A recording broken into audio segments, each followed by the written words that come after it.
Season's over. Season's over. Oh, It's and done. It's breathe. done. And breathe. Yeah, it could have been so special. I mean, today I should have been at the parade. But anyways, guys, welcome back to the Cannon Podcast. On what is the podcast after the season is over. I am joined by George. Alex can't make it, and it is what it is. But George, we're here, and we're here after what could have been something very special. And look, it still is a very, I guess, impressive season in terms of how far we've come, and it's a bit annoying to see how far we've come and still have nothing to celebrate. Do you know what I was going to say to you is, you compare this season almost to Liverpool when they had 92 points and they finished second and they had 98 points. And they still had a Champions League final to look forward to. I think as Arsenal fans right now, we're in a very unique position where you've had a winning season. You've done everything you needed to do. Big Six record, everything set in place, and we have nothing. How do you feel? I think it's a difficult one to put into context. I think the success argument is going to be a little bit more nuanced for me, and I think it's worthy to have. And again, I don't want to police other fans in terms of their own opinions, but I really struggle with this idea that this season was not a success, especially when you start to look at what Arsenal have been able to achieve in the context of this club, in the context of their Premier League history, and also just the Premier League history across the board, mate.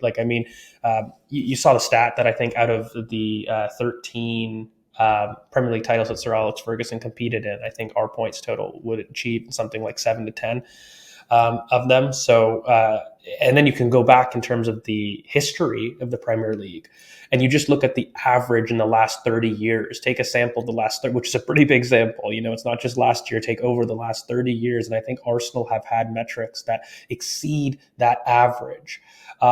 And then you look at our individual seasons, by the way, it's the most wins in a Premier League campaign that we've seen, the most goals scored in a Premier League campaign that we've seen, and the best goal difference that we've seen in a Premier League campaign. I think our 89 season just eked out because I think we conceded 17 goals. So the last metric that maybe we were known for this season didn't quite hit, but by all accounts, that strikes me as a successful season. And then when you start to talk about, maybe the context of our top six record, again, we had 22 points in the top six table in comparison next to Manchester City, who had 15. That's a big gap in terms of 7 points. Our head-to-head record against title rivals, we were the only team to take 4 out of 6 points against both City and Liverpool.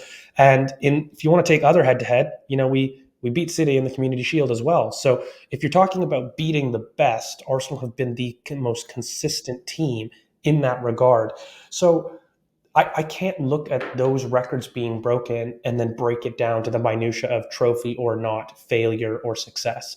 And to me, I think that probably the more apt answer is success is a spectrum. And I'm not trying to dodge the question. I don't see how a team that breaks records for the most wins that they've ever had in a Premier League campaign is deemed failure.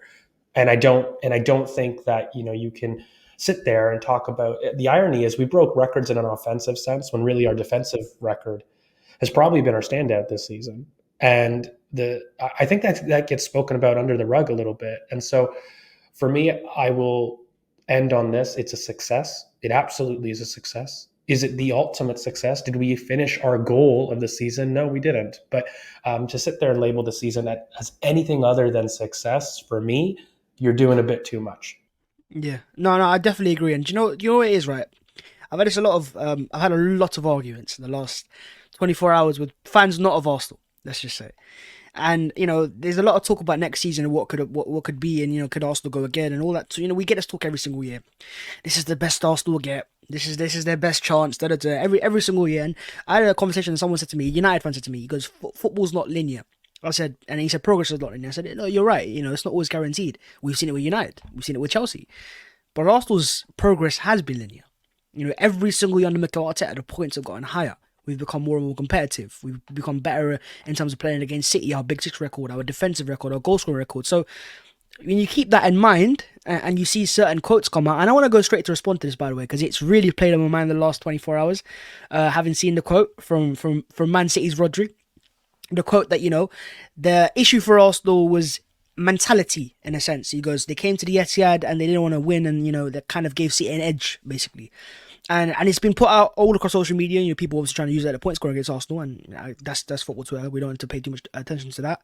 But when a player of the opposition says that, it came across a little bit disrespectful. Especially when you go and get 4 points out of six against that same side. They came to the Emirates and they had one shot on target. Haaland had zero shots whatsoever. They didn't beat us in the Community Shield either. We went to the Etihad and again, they didn't really threaten massively in terms of making massive opportunities. We defended pretty well. But this idea that Arsenal went to the Etihad and the point was a bad point now and that's why we lost the league. George, we need to respond. We need to respond because honestly, when I see that type of quote coming from not just like a troll, this is an actual player, I just think it's wrong. In my opinion, I don't agree. And what do you think? It's a lie. I don't think I've had tons of arguments just like you on Twitter in terms of just because you won doesn't mean you get to talk shit, And I think that's what it is. Part of the problem is that he's insinuating a mentality based on a head-to-head record in one game out of nine, in which, by the way, you didn't win yourself at home. Let's go back to the context in terms of that point. Manchester City at that point in the title race could have absolutely destroyed not just Arsenal but Liverpool that day by beating us. So if you really want to talk about mentality, you didn't show up in your own backyard to do that. You really want to talk about head-to-head, City have garnered 1 point against six in Arsenal in the Premier League this season and lost against the Community Shield. Your head-to-head record is a shambles, mate. And then when you want to talk about beating against the best, Arsenal have cleared you in a top six record in terms of 7 points difference. That's not an insignificant amount of difference between City and Arsenal in terms of their performance against the best of the best in the league. Listen, if you want to start to talk about where Arsenal won the title, I mean, we'll have our little bit of a review about how we can improve later in the week. But, fundamentally, it wasn't City that broke Arsenal. It was Fulham. It was West Ham. It was Villa. And we can look at ourselves to go and sit there introspectively, see how to improve. But to sit there and imply that mentality had anything to do with a 2 point difference in the Premier League title race where we went 16-1-1 in 2024 is ridiculous. We went blow for blow. And to sit there and isolate one game is not just disingenuous analysis, it's just a factual false reality. Because when we did face you, mate, and we faced you this season, Arsenal came out on top far more often than City did. So that narrative is just not something that I'm going to allow people to run. We can look at ourselves for how we dealt with people outside the top six and our consistency against teams that we should be beating. Valid. That's why we lost the title. Going 1 out of 12 points against Fulham, West Ham. Add the Villa games as well. Those are games that I feel like we didn't do our job. We didn't do things well enough. But to sit there and say 2 points is any kind of indication on mentality is ridiculous, especially when that team has destroyed you head to head every single time that they faced you. And the only time that we dropped points, we shared the spoils in a draw.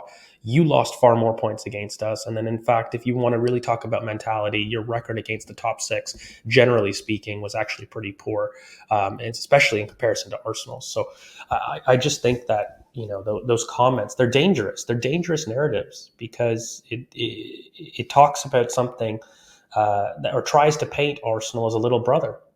In a sense, that's really what it comes down to. And I think they have every right to be arrogant and to feel that way. They've done something that no other team in the history of the Premier League has done. They are factually probably the most successful team in the history of the competition. They've got on a 4-peat. I have no problem with them being arrogant. What I've got a problem with is people actually taking the comments seriously and removing the context about mentality. I have no problem somebody believing that they're the best in the world because they've just gone on to create history. No problem with that. What I've got a problem with is people sitting there trying to little bro Arsenal and trying to go and talk about stupid mentality points that we've eradicated this season. Talk about the reality of where we lost this season. And, the harsh reality is it's Fulham, it's West Ham, and it's Villa. But people don't want to talk about that because then they start to admit that Arsenal could do something special. And by the way, Pep said it himself. There are quotes that came out in terms of saying that Arsenal are, in his opinion, the next up. And he has no doubts in terms of them being able to take over and challenge City for the next couple of years because he knows Mikel. And, it's funny. People don't quote that. They quote the Rodri quote and not the Pep quote that happened just before the game. So can't have it both ways, mate. No, you can't. But I think a lot of it is very much it's the rival fans because it's not City fans. Today, I wasn't arguing with City fans. You'd think that would be the argument, it'd be City fans. They've won the league title 4 times in a row. That's the guys that you argue with, but you don't. Because I don't know City fans. And I'm not trying to call the club small because I know they're a massive club in Manchester themselves and they've got their own heritage and stuff. But I don't know City fans, and a lot of people. The reality across the world is people don't know City fans. And so what it is City get used as a point scoring mechanism by United fans and Chelsea fans and co to cope because those clubs aren't fighting for a title. And they're nowhere near fighting for a title. So, the whole idea that it was a mentality issue is kind of been proven wrong by the fact that we lost against Villa and came back and won, was it 6 in a row? If there was a mentality issue there, we don't have the best record against the Big Six. You don't go to every single Big Six ground and not lose a single game. You know, they came to the Emirates and they couldn't beat us. So we could have said then that's a mentality issue, but we don't because we understand. It's a bit more respect, and I think it was a bit egotistical to come out and say that, especially after the title race is over. Look, if you had said it after the Arsenal City game, just after it, and that's your feeling, go for it. The season's remaining, and you go and back your word after that. But speaking when the season's over, when Arsenal can't respond anymore, look, we won't forget this, and I'm sure the players will see that. Because I think with Rodgers' quotes themselves, a lot of it actually comes from probably the media. I think he's looked at the media and the narrative around the media, and he's taken it on board. But look, Carlo Ancelotti is a 4-time Champions League winner, and he had no problem taking on board Arsenal's tactics and beating Man City, in the Champions League now the Champions League final. So do you question his mentality of how to win a game of football and how to get a result? So it really annoyed me, and I don't want to get too stuck on one single narrative itself. But I think it's important because I wanted to ask you because look, the narrative isn't important. It's about asking where Arsenal can improve. Like this is the podcast about us not winning the league, so ultimately we look at ourselves to improve, right? And I think we'll talk a little bit more tactics specifically, but I don't understand this narrative about isolating one game. Surely, if you're looking to critique a team, you're looking for patterns. Surely you're looking at points of difference that actually matter. You're not looking to make up 2 points, 3 points. You're looking at where Arsenal, in comparison to City, were dropping over 6 points because that's the swing.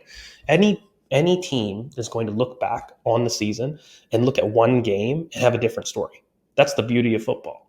And, I think when you start to look at one data point, that's illogical. When you make a simple line graph, you look at a line of multiple data points and you try to draw a conclusion. You're not looking at one and saying that represents the set. And so I think to do that is really the point that I get angry about, because I think then you start to remove any logical talk about how to improve. And the facts are Fulham, West Ham, Villa. Look at Manchester City's consistency against teams outside the top 6. That is king. That is key. And actually, if anything, they actually destroyed the narrative that you even have to do well against the top 6. They did pretty average against the top 6. So in order to win the title, it's not so much that you have to be the best against the best, which has actually been a narrative that a lot of people have peddled for years. Your consistency against teams outside the top 6 is going to always be your bread and butter in terms of winning the league. Because when you start to talk about it, mate, all those games that I mentioned, Villa times 2, Fulham times 2, West Ham, okay, those are teams we should be beating. Mate, you're talking about 12 to 15 points worth of sample there. That is significant. That is where you lost points. Not the 7 points that we gained on top 6 rivals, by the way, which is a great thing for Arsenal fans to peddle, because then it's like against people that you actually care about, you can say, shut up, we beat you. So from that sense, in the moment, it feels good to have this record over them. But from a title perspective, I've always maintained it's not as important. And it's a simple math game. The top 6 represents a far smaller amount of sample than teams outside the top 6. You have far more chances to make up point grounds against those teams. Yeah, and it's not just that, but obviously you look at City themselves every single year. You talk about mentality, they've got a ground they go to every single year and they fold. When fans are there, they fold. They fold every single year without fail. Whether it's Rodri starting in midfield or it's De Bruyne starting or it's whoever's starting, they always fold, and it's Anfield. But they still go on to win the league title. So, City fans will know more than anything. You don't have to go out there into rival grounds where you clearly struggle. We had an awful record at the Etihad. Awful record at the Etihad. So to go there and get a result was a step in the right direction. We can't expect them to go on 4-1. We can't do that straight away. But that's like when expecting City to go to Anfield next year and go and win 4-5-0 and take it to them. But that's not the case. And we know that certain teams have certain grounds we show respect. And us showing respect isn't, us showing that we're inferior to you guys because we already beat you at the Emirates. All we need to had to get a result. And at that time as well, I think we got the draw. We kind of took control of the title race anyways.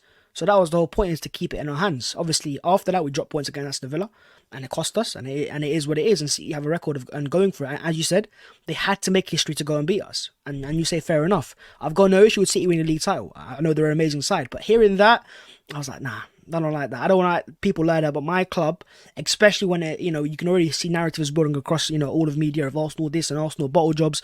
When you got Spurs bottling top four and other clubs not even getting in Europa League football at times. I don't like that. I don't like players lying about my club, and I'm not gonna sit here and we're gonna have to respond. And we have responded, and hopefully some fans can understand that. But look, George, I do want to talk about the performance itself, because I actually think the game itself was quite interesting. No. I was at the ground, and it was a weird experience. I'll say that for a fact. There was a time when we just scored with Tomiyasu, and obviously West Ham scored to make it 2-1, and you're thinking, oh, here we go. And then someone started a fake rumour.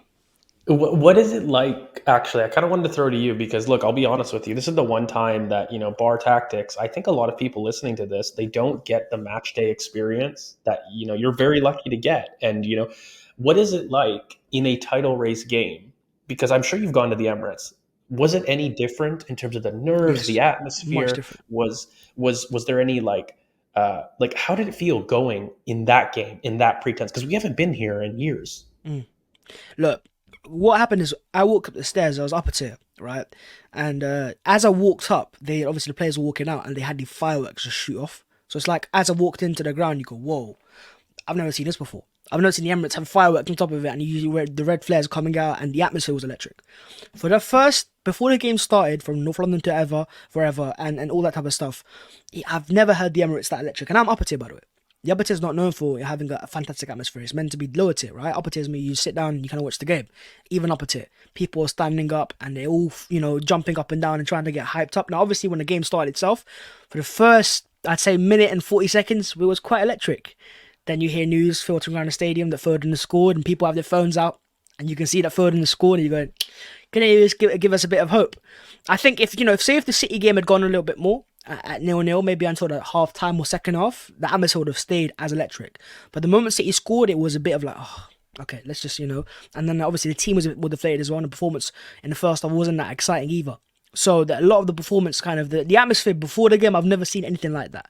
Honestly, electrifying, and just the experience in the game where when Kudus scored to make it 2-1, you're like, okay, that was I need that again. And honestly, I think winning a title would have been amazing, but I feel like we're still in the journey, we're still in the chase, and it kind of feels like you got something to look forward to again. If you win that first title, it's amazing. I'm celebrating today with a parade and stuff, but you got kind of something out of the way. Now we know next year what to aim for again, and it's like we got a clear chase again for it. But yeah, honestly, an amazing experience. And I think when you have a look at it, again, it's difficult because supporting the team from afar, you never get these differences in the temperature. But I mean, I always wanted to ask you in terms of, I think the reason rivals go so hard is they recognize what it would mean for a club of this size and this global stature to win. Because I think they recognize that something's changing at the Emirates. And, I wanted to ask you, mate, over the years, you've been going for a couple of years now. Do you believe that the atmosphere is the same? I mean, do you see the potential? Because Arsenal are a sleeping giant, and I don't have to tell any Arsenal fan listening to this podcast how big we are. But I just feel like if you were a Liverpool, you were a Man United, you were an Arsenal, winning the title in England creates a bigger public outcry than the standards that City have done. People are almost apathetic to what City have done, and I'm just wondering. Rivals are scared that we are the closest to doing that. We are the closest, yes. No, And I totally that's the agree. difference. Yeah, I totally agree. I think the whole watching Liverpool fight City for all these years and seeing their fans connected and the parades and the pre-match atmosphere of when the players come into the ground for the coaches, and seeing that, I was jealous. Not of City's success. City, obviously, of course, at times you gotta want success as well. But I see Liverpool and the connection they had, and I'm like, I want that. That feels real. It doesn't feel artificial. I think a lot of City stuff feels like forced, like we have to show that we've got fans. I feel even the pitch invasion yesterday, look, you won a title, you won 4 in a row, it's amazing. But it felt forced. It felt like, we have to do this to show that we actually care and this matters to us and this is the big thing. And look, amazing for you. But reality is you won 4 in a row. And from my experience, there's more people talking about Arsenal right now than City. And I think, and there was a case last year when you won the treble. You won the treble when there was people talking about Arsenal bottom the title.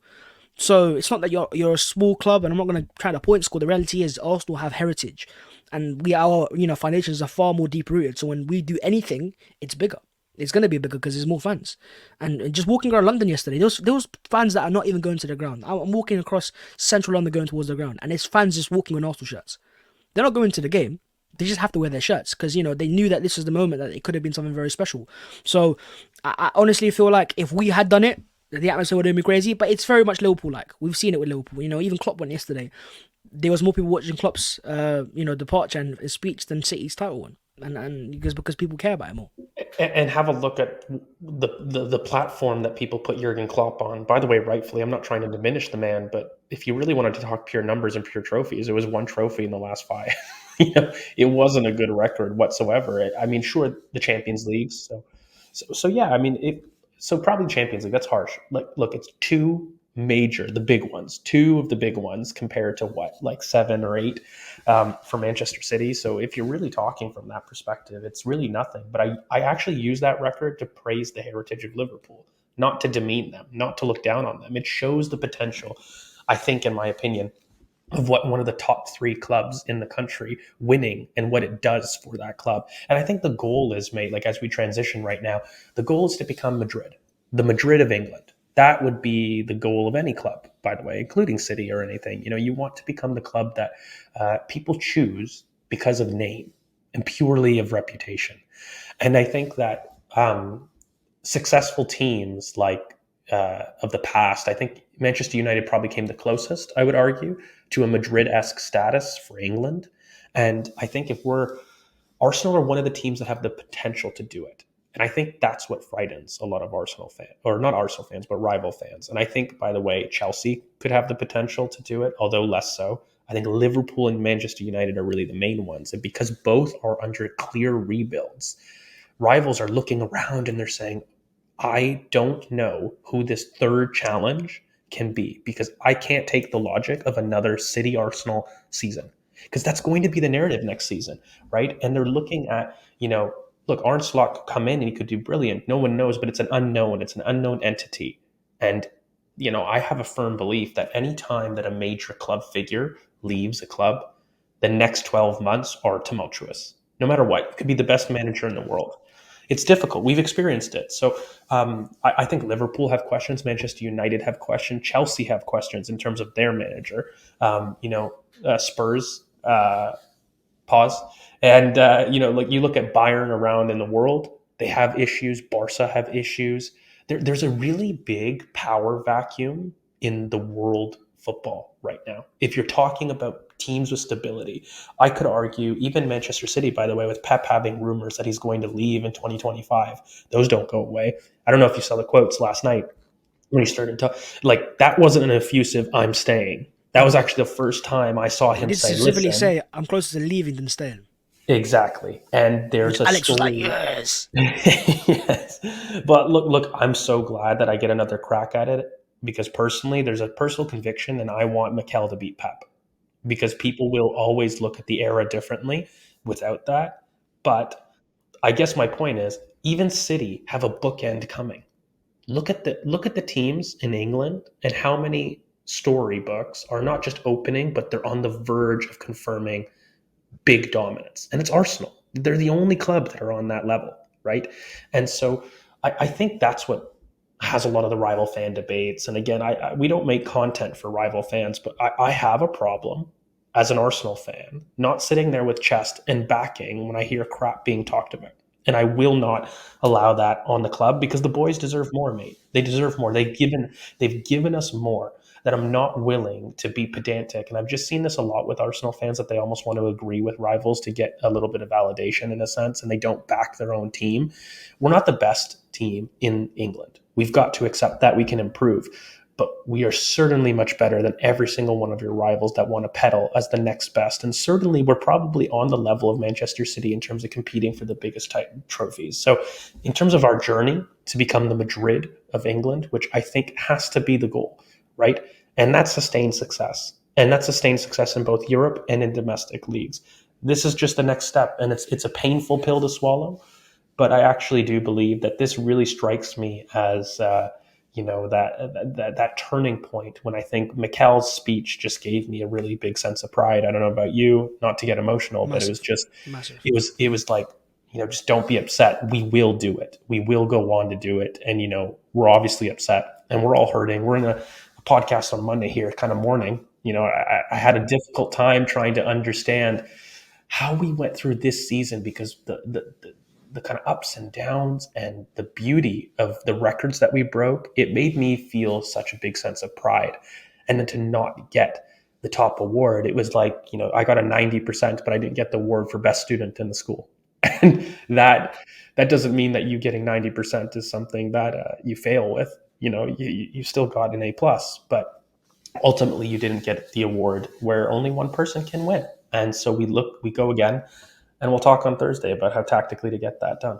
Yeah, of course. And as Mikel Arteta said, don't be satisfied. We want more. We're gonna get that. And I think that was the quote that kind of hit home for most people. Is don't be satisfied. He's not satisfied. He won't be satisfied. That guy's a freak. He right now in his mind, yeah, he's got holidays booked and he wants to have a bit of a break. And sure, he deserves it more than anyone for sure. But he's planning already. Who's He's starting next opened up season? plan Who's phase playing 4. the inverted fullback? Who's playing, up front? Who's going to play left wing? Who's going to play in goal?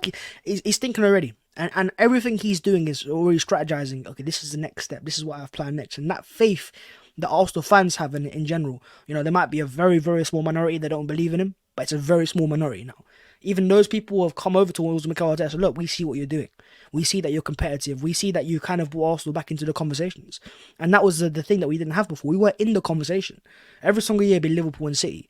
Maybe Chelsea come up there for a year. Maybe United push for a year. But Arsenal would never be in the conversations. We are now the conversation. Every time people talk about title race, it's Arsenal. And, next year, I'm sure there'll be a team that come up and try to challenge Arsenal again and City. But reality is, if you ask most people right now, put your money where your mouth is, who's going to get the next top two next year, they're going to say City and Arsenal. Because we're the favourites again, to go up there and challenge City again, because we're the team that's closest to them. And Pep said himself, he goes, there's, very few things certain in life than Arsenal being there again, every single year, because we've got the youngest, in terms of the title competing teams, most of our best players are under 25. They're under 25. Bukayo Saka's not even 25. Which is 22. 22, 23. Saliba's 22, 23. Rice is 25. Our older players are 26, right? So when you look at that there, and I think the scary thing is for me, and the thing that gives me most faith alongside Mikel Arteta is the owners. The quotes they come out with and how they back the manager in the transfer market. There's no talk about Arsenal, not having a limited budget this year. It's like, no, we're going to spend again. We want to spend again. We want to push Arsenal again forwards and spend sensibly. There's very few teams in world football that spend sensibly. We do that. But then also spend money on top of that. I think that's the thing that pushes us over. Maybe the likes Liverpool did, where they had them, a sensible, way of buying players, but they weren't spending money. They had to sell players to sign players, and I think we have that edge over them. And I think that's why I feel like it's inevitable. I think a lot of Arsenal fans feel that right now. It's not that we might win in the future. No, we are going to win in the future. It's just a matter of when. And I think it's just because people can see the trajectory.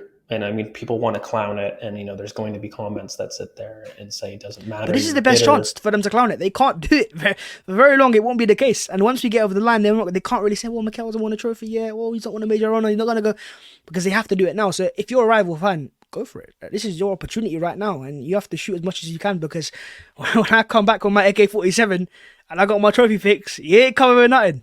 100%, 100%. And the interesting thing is, mate, like, just to bring it back to the game, I actually thought that there was a couple interesting things that I saw in the game, and there was a lot of nerves I could imagine. But our ability to find the back post, by the way, with half space crossing, something that we haven't shown enough of this season, I thought was brilliant. I thought the way that we were able to consistently create separation down the right-hand side for cutbacks, Everton really struggled with it. I think a lot of people looked at that game. I think we had some issues in midfield, personally, again, which has happened the last couple of weeks. I think that, there's a physical edge, but also just our touch was off in possession. And I think that Everton had a midfield that was really diligent in terms of pressing, and they gave us a fight, mate. Like, it wasn't just a gimmick in terms of being on the beach. I thought Everton were brilliant on the day. Really good in terms of their pressing triggers. But I think Arsenal actually were really creative in how they manufactured space. And there was a lot of times, I think they clearly isolated Coleman. And Martinelli had a great game, by the way, on the right. Not consistent in terms of maybe the final action and the final goal, but He was at the heart of everything good that Arsenal were doing in the game. And I just saw a return to kind of a more free form Martinelli, somebody that didn't care necessarily about retention, somebody that was a really kind of motivated to be direct and didn't have that kind of handbrake in terms of questioning some of his decisions. And it was brilliant to see. He was direct. He was willing to take people on the outside, and he was willing to really get involved and make sure that our possession wasn't slow possession. He was really the accelerator to our play, and it was brilliant. And another player that I thought just stood out on the page was William Saliba. Again, he has taken a step up the last couple weeks. He's been brilliant all season.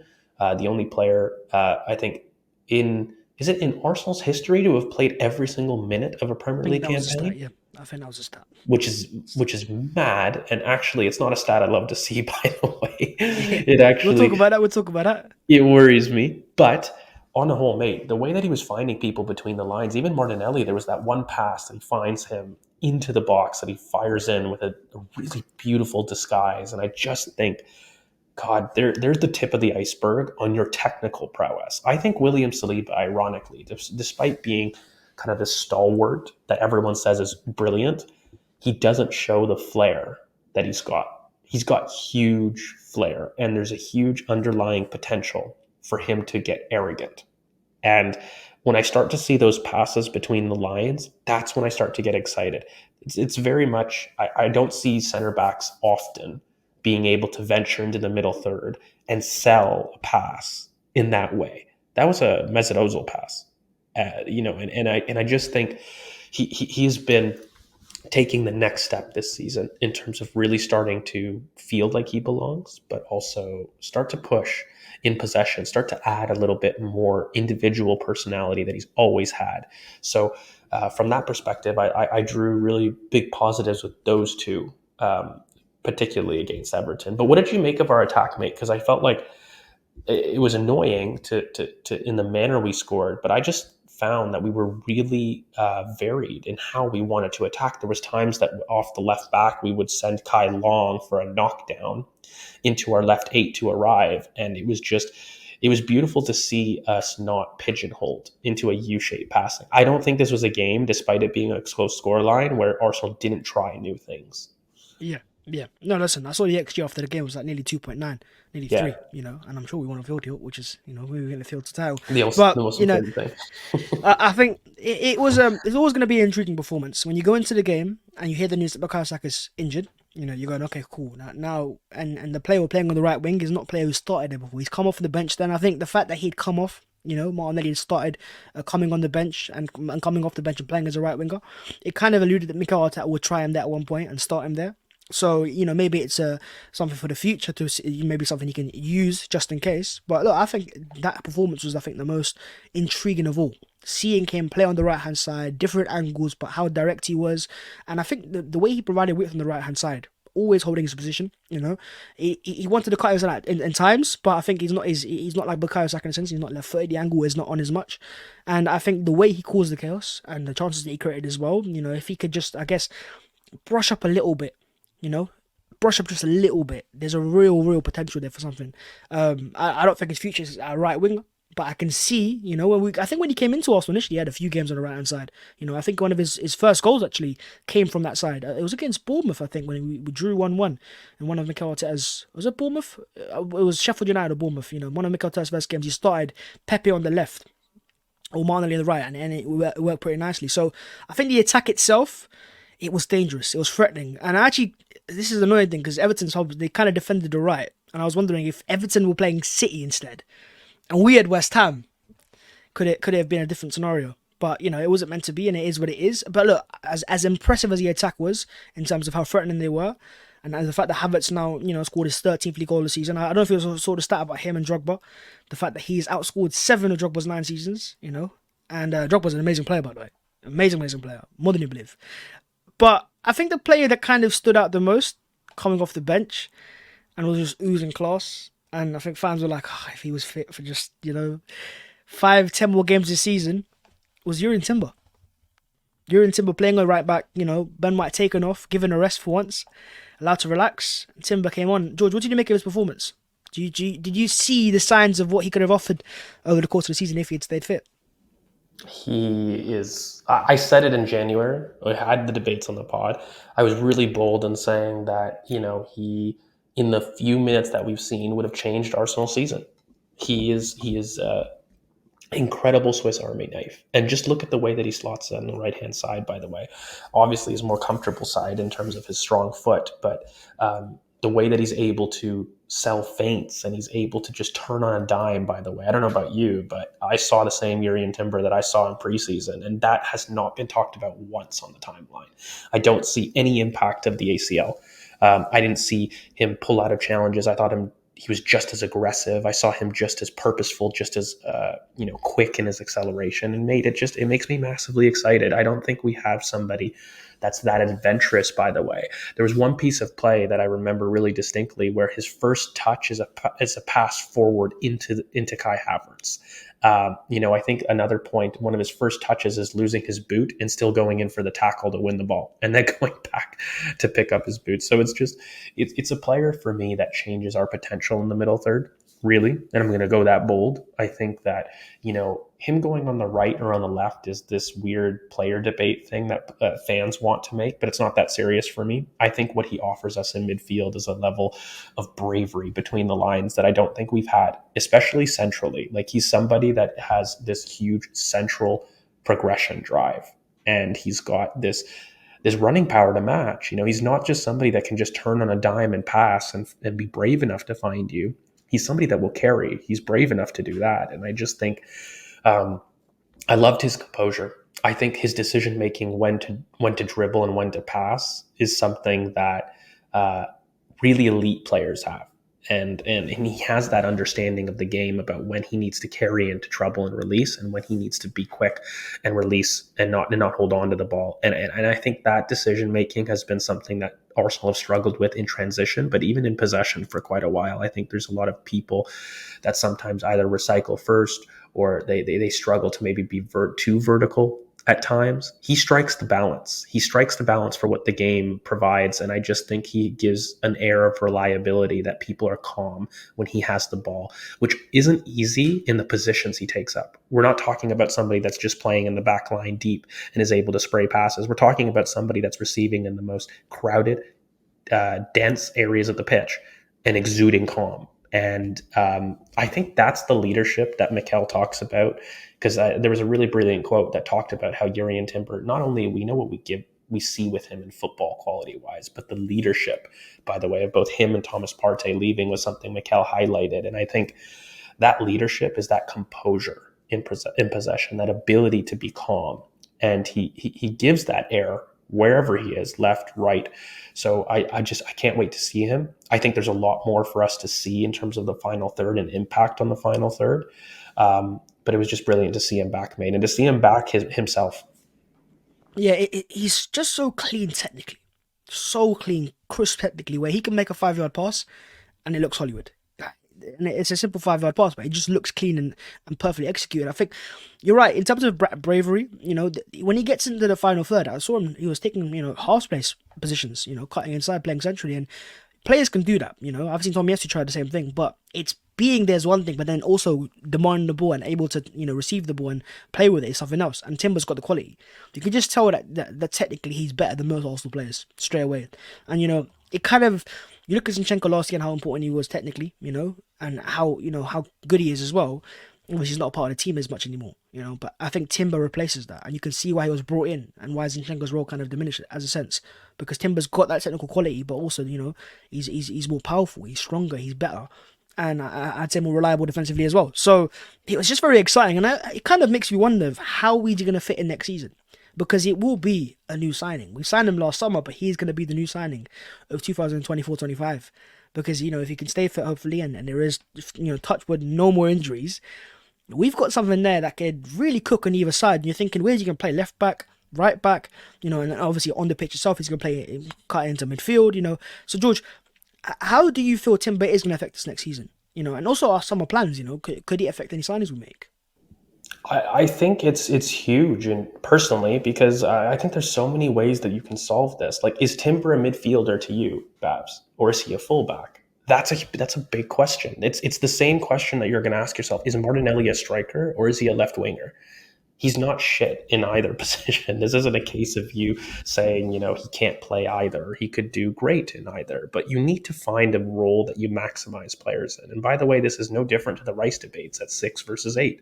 He's done brilliantly in both, but you're going to have to ultimately frame a squad building with your theory in one player in a particular position. It's great that they've got versatility and that you can change up tactics, but I mean, you do have to have an idea. And this spending needs to come in with, where do you see Timber most at use? Because I don't think it's as a depth player, personally. I think he's a starter. And so it's like, okay, well, where do I want to maximize those starting qualities? And what he's got, how do I make sure that he shines, but it shines in conjunction with Arsenal? And personally, I see that more in midfield, mate. I see it more in midfield. He offers us more of things that we don't see. And if I'm sitting there wanting to spend £100 million when I've got this asset at home, doesn't make sense to me. So I do feel that there's better use of funds, understanding Timber's second ball prowess, his aggression in the middle third, his ability to be direct, and his ability to be composed in the middle third, when to dribble, when to offer a pass, his ability on the overlap and the underlap, his understanding of space. These are all middle third, final third benefits to the team. And that's why, for me, I think it's a lot easier to find solutions at fullback in terms of the market to complement those answers that he already provides us. And you look at Thomas Partey as well. Those are two really big midfield pieces we haven't seen yet, ultimately, to the plan. And so any additions to that, you have to understand that maybe comes with a bit more question marks, a bit more unknowns. I will end on this, mate. I think that you can achieve success in a bunch of different ways. And I'm not set to one way, personally. I just want there to be balance. And the one thing that I really want is the left-hand side fluidity. So for me, if you're talking about starters, that has to make a decision between left back and full back. But I'm gonna give you a suggestion. I did this suggestion last week with Alphonso Davies. But if you were to get somebody like Alejandro Bald from Barca, who have serious financial issues, uh, does Timber become a continuous fullback for you in that scenario? It's weird Not. because his quality, you're right, is starting quality. Just technically alone, starting quality, and just the way he oozes the class. I think fans want to see. Just, he want to see him play football. He reminds me a bit of Thiago Alcantara in that aspect. Where he players, he's just so crisp with the ball that I want to see him get the ball more often. And when he came off the bench, Arsenal fans are just going to give the ball to Timber, and we want to see him play. And I think that quality, you're right, and how natural he looks in those midfield areas. It's not like he looks out of place. If he was struggling in those areas and struggling with dealing with the spaces there and all the type of angles and stuff, then maybe. But even the 20 minutes he came off the bench in this game, you can see he's natural. And then you look at that goal he scored for the under 23s in his return game. That ain't no joke. He has serious quality. So it was a bold shout for you to say that he can play as a left number 8. And I still think some people will see it as bold, but it won't be as bold if we see it from Mikel Arteta. And I wouldn't be surprised that come pre-season and our tour of the US again, that we see Timber start there. And it becomes a massive revelation then in the Arsenal space and the Twitter space of Durian Timber's the solution to midfield that we didn't see, and George is in all the quotes saying, "Well, I told you so."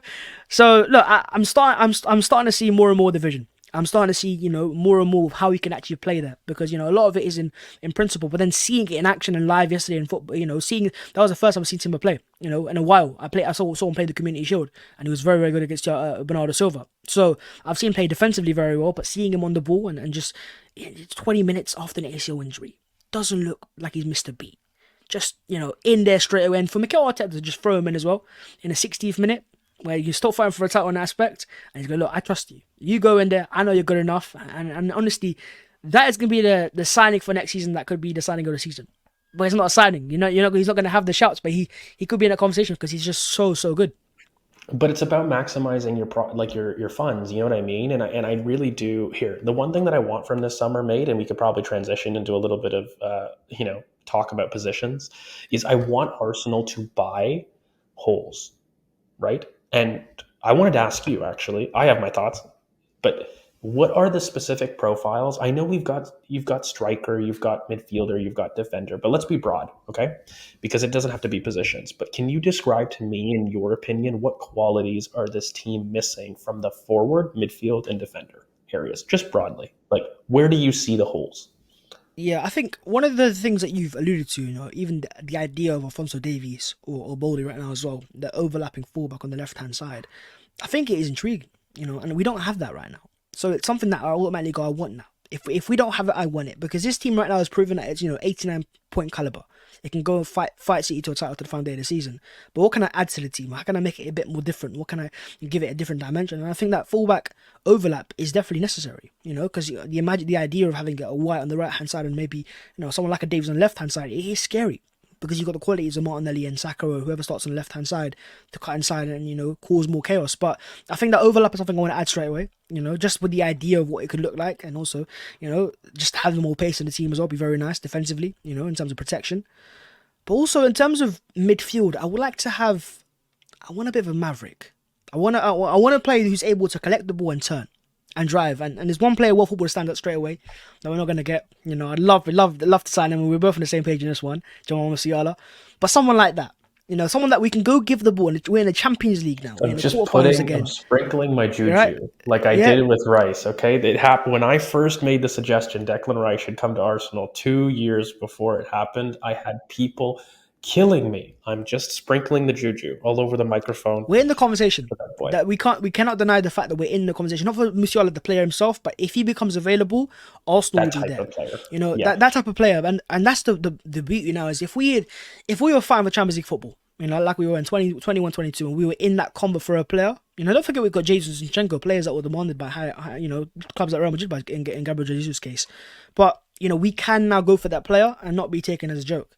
Those players will go, oh, hang on a minute. I could play with Declan Rice, play with Bukayo Saka, play, the likes of Kai Havertz, and these players are very good players, So I can go and slot into that team, but he would have seen it in first hand, in the game against Bayern at the Allianz. So, but I want that. I think more than I want that quality there. So because in the Champions League next year, yeah, in terms of my league ambitions, I think we've got more than enough to go again, and the players we're going to add, we're going to make us even better.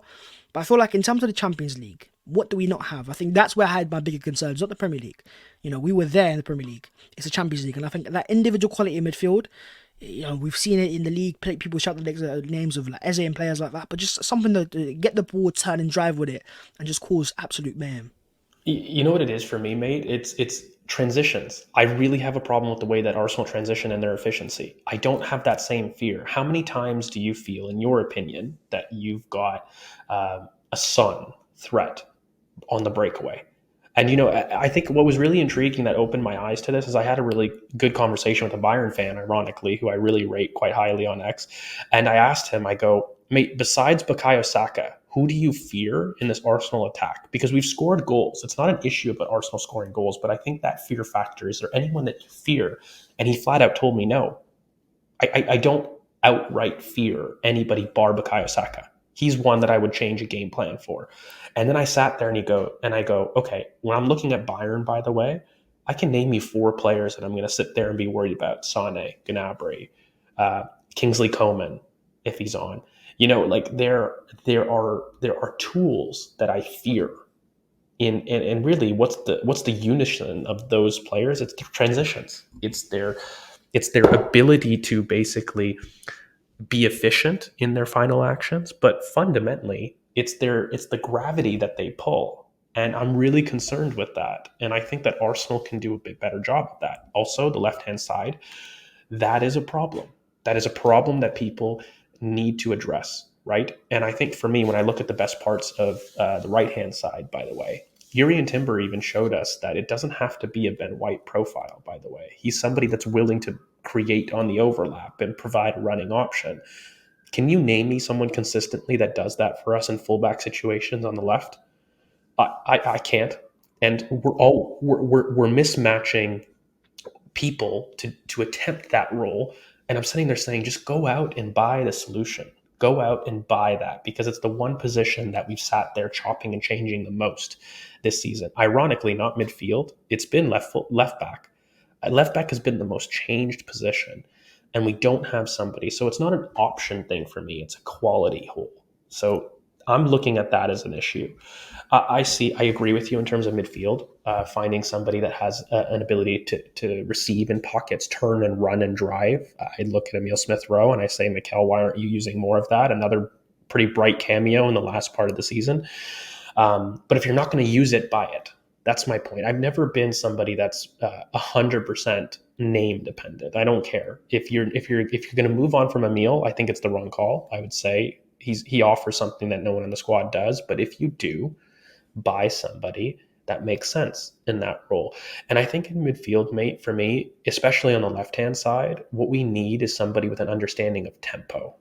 It's less about, for me, just a passing influence in the whole. If we had a Yuri and Timber more often on the left-hand side, I don't think we're talking about Martinelli underperforming or just performing his XG, because Martinelli's been a big debate, by the way. And I don't know about you, but if you had a look at his numbers, the XG per shot that he has compared to last season to this season is only off by 0.02. That's nothing. It's not a matter. It's not just that we're putting him wide in terms of his positioning this season. I think fundamentally, when you look at it, he overperformed. Why could he overperform though? Because he was more central. So we need to make sure that the left-hand side promotes our wingers to be more central. And I would even argue that should be the case on the right as well. That's that's the thing in the attack that I would change. So to sum it up, from fullback areas, I need to see dynamism and I need to see transitional inevitability. You could also argue that could be the case in the forward areas. I need to see our wingers better platformed to be promoted, to be more central more often. That's going to carry more threat. And lastly, I think on the left-hand side, we need to find a connector that offers a better understanding of tempo. That could be either through carrying or through passing. But those are the traits that I think you add to this already very complete Arsenal team. You become uh, incredible. And I will add, lastly, William Saliba playing every single minute for a campaign is not something that is a record to brag about. When I sit there and I tell Arsenal fans I feel that we need a central center back, it's because of that stat. That is a horrifically scary stat. And I was going to throw it back to you, mate. Like, when you've got somebody that's so integral like that, do you see it as a problem position more than other fans, or do you feel like it's another case of Arsenal fans just agreeing with Mikel Arteta and his fetish for defenders? Like, do you believe it's as big of an issue as what maybe I or other fans highlighted as? Look, I think you have to look at it as a potential issue because it wasn't an issue this year, but you have to be proactive and you have to look at what could have been the worst case scenario because this happens to other clubs. You know, players have got injured. It was an injury. I think it was a period where Liverpool lost a lot of key players and City. But even if you look at City and the centre backs, yeah, you got the odd player like Akanji who starts most games, but they rotate. Diaz, Stones, Akanji, Ake, they rotate all the time. And so, when you've got that quality City have, we have to try to replicate that. And it's very important when you've got Saliba, who's had a second full year in the Premier League, and you've seen the fact that he can play a massive part and he can give you the edge in the title race and he can get you towards the final steps. Help him out now. See the problem, be proactive, and make sure you address it just before anything happens. I want to be prepared. I don't want to have any excuses next year. I don't want to be here again next year in May and go, oh, we fell short on the title because we didn't buy Saliba back up and it cost us because you got injured. I don't want to have that the case. I want to have no excuses whatsoever. And so you look for potential, issues and you address them before they've even happened. And I think that's what Arsenal have to do this summer. And I think it is going to be there. You've seen the reports, the centre back straight away. Arsenal aren't going to sit there and go, oh, well, we don't see the issue. But it's about who we sign. And there's one player that I know you would love to sign from Sporting Lisbon. I don't have to name him. You'll name him for me in a sec. But yeah, look, I think that is it's a list on the priorities. I think a lot of fans look at the flashy things first and they go, oh, okay, yeah, I need an attacker, I need a striker, and I need this player in midfield. But you're right, having that backup for Saliba next season, so we have no excuses whatsoever, and we have that security there to go, look, this guy can play there, and we've got someone behind him as well. I think it's going to be massive. Yeah, and I think a lot of it comes down to, for me, and I'll just come out and say it, I don't trust Tommy to be available consistently enough. And fundamentally, the same could be said for Thomas Partey. And I think that if you were, by the way, to guarantee those two players that they would be fit, we wouldn't be talking about midfield and central center back as replacements. And that's the fundamental, unfortunate truth of the matter, right? And I could even argue Zinchenko. I think there's issues. If we had options in those holes, I wouldn't be talking about them because we got the numbers. It's a quality thing for me. And I think we have people that can approximate the Saliba role. Like I look at Ben White, probably the best thing for me. If we ever had a situation where Saliba went down injured, I want to see Ben White in the central center back mold. And I think that you can buy players, by the way, like Amadou Onana, for example, could be a solution in midfield, but also in the central center back sense. I mean, he's somebody that has that versatility. It's not just that we have to recruit a specific center back. But I'll end on this. I love my boy, my Diamande in the rough. He is somebody that I just feel from Sporting Lisbon, and it's brilliant to see him so linked with the club because it's somebody that I really rate. It's somebody that I've rated for quite a while, and I think I love his versatility in terms of being an option, not just as a central center back, but as a wide center back. I think he offers versatility both left and right. I think he offers even versatility in the DM positions. He's somebody that has a brilliant carry, and he's got that ability to carry from deep, press bait people, and really be a force with the ball. So he's giving you a sense of DM versatility there that I think is brilliant. And he's just, when you've got a player that is so competent in so many positions, that's something that you buy for the next 8 years, right? Not just in age, but in terms of versatility, it's brilliant. I think he's probably the best solution if I did. I have other names as well. I think Danzo, by the way, at Lens, I think that's not a player that you can just shrug at. I think he's brilliant, and I think he's got a really favorable contract situation. So as a plan B, that's somebody I like as well. And I wonder, like, is Bayern looking to offload one of their center backs as well? I think that they've struggled in defense, and they've got quite a few that I wouldn't shrug my nose at either. I'd have a look, but I do think that Diamande is the best option, despite being very expensive. He is the best profile, in my opinion, for the job. Yeah.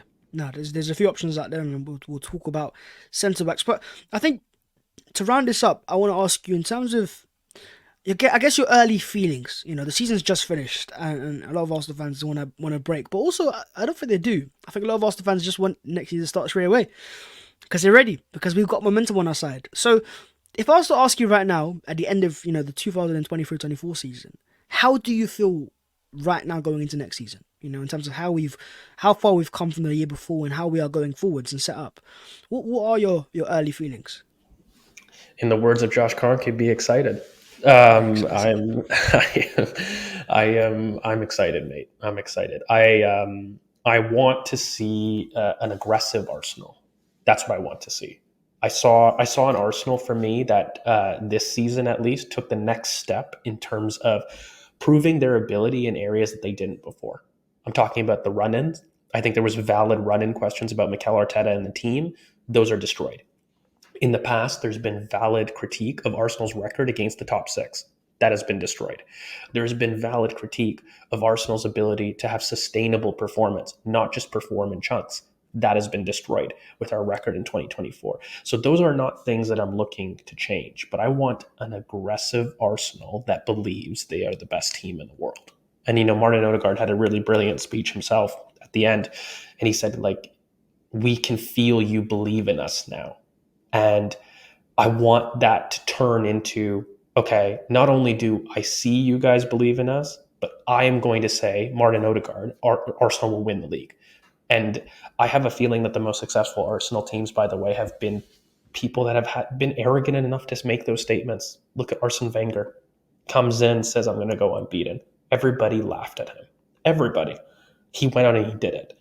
I don't think that's a problem. And I think that's the mentality shift about becoming a killer. Because you mentioned how young this team is, and I think it's brilliant. It's a really important point. But for me, they're not just young, they're superstars. They are. Why do we have to hold back? And I think I need them to believe it. So next year, that's what I'm looking for. I'm looking for an aggressive market this summer. I'm looking for us to sit there and really address holes that we've been lacking in terms of some of those traits that we talked about earlier. But I'm also looking for the season for Arsenal to believe their hype and to sit there and actually start to confidently say, no, I'm the best, and to show it in that manner, right? Like, don't lose in bunches. I think that's one thing that maybe we have yet to really stem, I would argue. I think last we made mention of the Fulham, the West Ham, the Villas on this podcast. I think that Arsenal still need to be able to have a bad day and not let it affect them for a bad month or a bad couple weeks. And so that's one thing that I would look to change. And yeah, some of the game model stuff. I think the transition efficiency, change those things. And I would argue, I don't think it's goals, but I think it's moments. So when we talk about the players becoming superstars, that kind of falls into that category, right? I think Arsenal need to become arrogant, like the players do, and you know, and I want them to become nasty a bit. Like I want it to change. I don't want it just to be youth projects. I want it to say, crap, these guys are superstars. Are superstars. I don't want it to be a debate that Bukayo Saka is world class. Shut up. I want him to be like, no, I'm on the level of Mbappe, and I want that directness and that arrogance because I think when you start to make that and you take what's owed, no one's going to give you the title, and Pep isn't going away next year, and I really, really want to win a title in the Pep era. It's actually incredibly important to me because I feel like any era of dominance, I don't worry, and this might sound cocky, mate, I don't worry about us not winning a trophy. We will. And in fact, I have no doubt of it. But I believe history will look really poor on Arsenal and Mikel Arteta for not winning a trophy while Pep is in the country. And I think everybody will sit there with an asterisk and say, okay, no matter how great you are, you can go on a five-peat. It wasn't as good as Pep because you didn't win it under Pep. And that for me is an important distinction that I hope we can do next season. So that's my goal.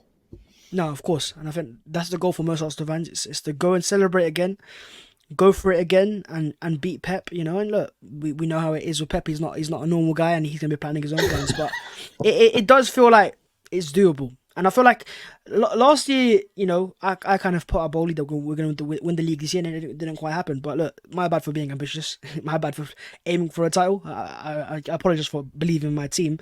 But I think now it's more of a general consensus across the Arsenal fan bases. We're going for it next year. It's not like, oh, we might go again. No, we're going for it next year.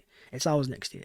Don't By mess the about. And way, you're right. you I never want the smoke. apologize for wanting your team to do well. I Exactly. hate that. I hate Yeah. that. And by the way, if anything, I boldly say this: I think we have better standards than people that shoot down that Yeah. mentality. No, Because in because life, we I'm not. expect. That's what it is. We expect to win. And if we don't win, at least we aim for winning. You know, I could sit here and go, yeah, we might get second next year, but that's boring. I don't want to be boring. I want to support my team with excitement. And I don't.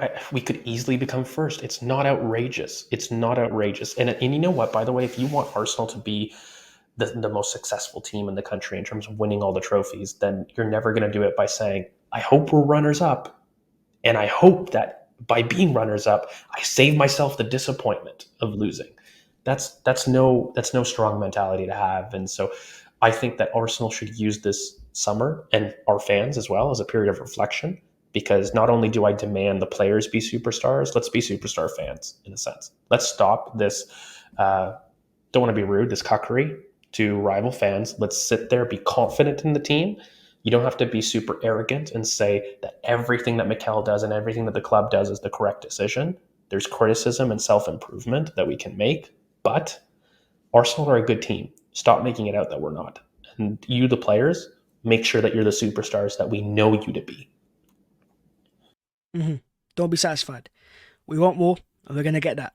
We're gonna get that. Anyways, guys, thank you for watching. As always, like, subscribe, and we will see you guys very soon on a season review of how the season went and a proper breakdown. But until then, we'll see you guys next time. Take care. Peace. Peace.